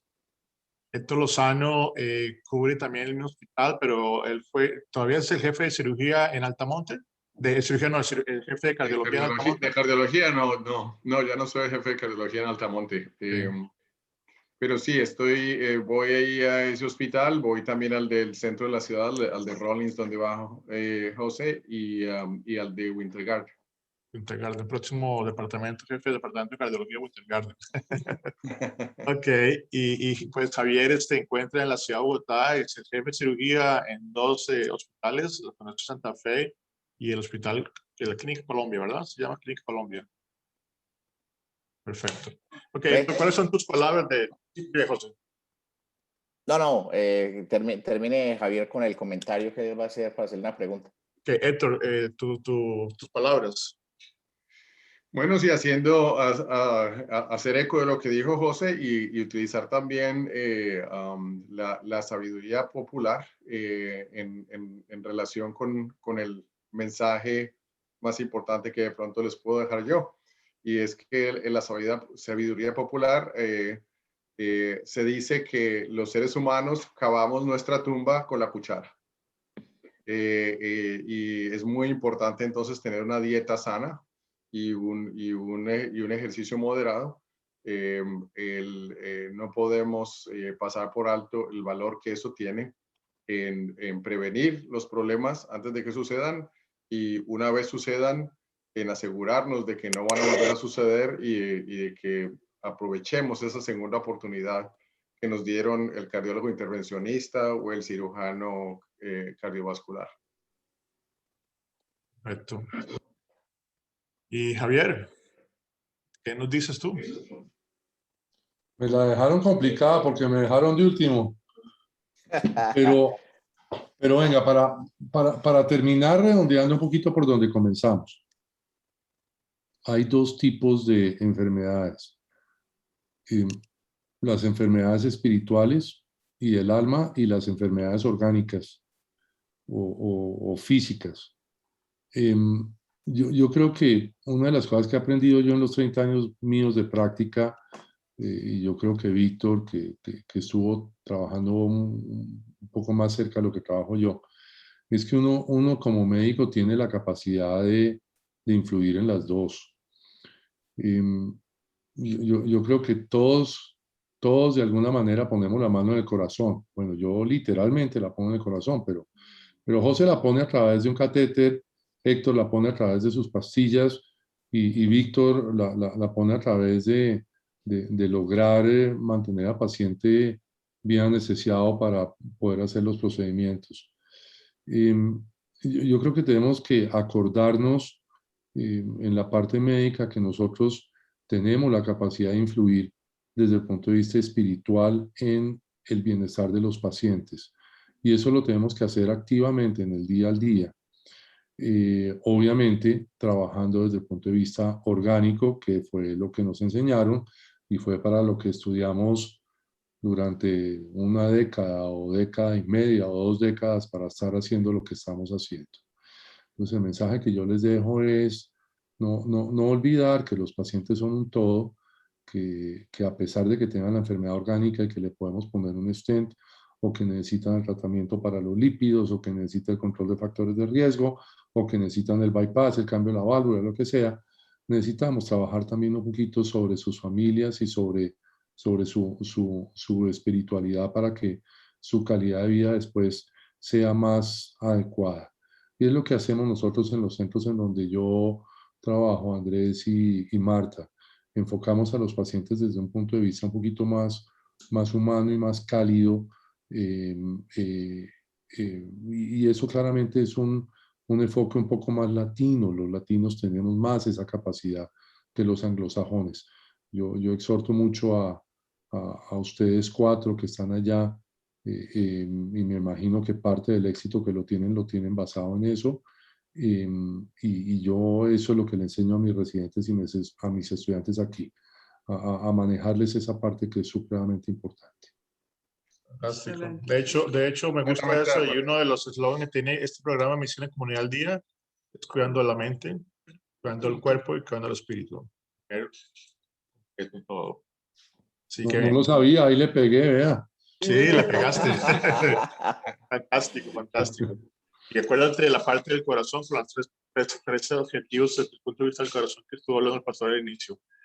José tenía pregunta. No, era curiosidad básicamente, Javier. ¿Qué volumen están haciendo ustedes ahora de Tábaro? Me pareció es... Sí, hemos ido subiendo poco a poco, José. Tú sabes que aquí en Colombia el problema que tenemos de impacto en términos de costos es brutal. Un TAVR está costando alrededor de unos 110 millones de pesos. Mal contados son unos $30,000, 35 mil dólares.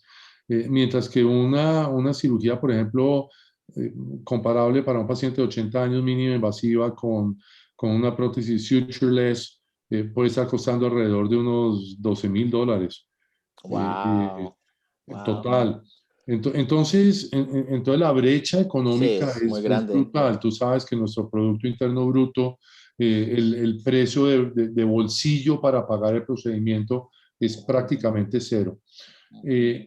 Nosotros los médicos entonces tenemos que tener un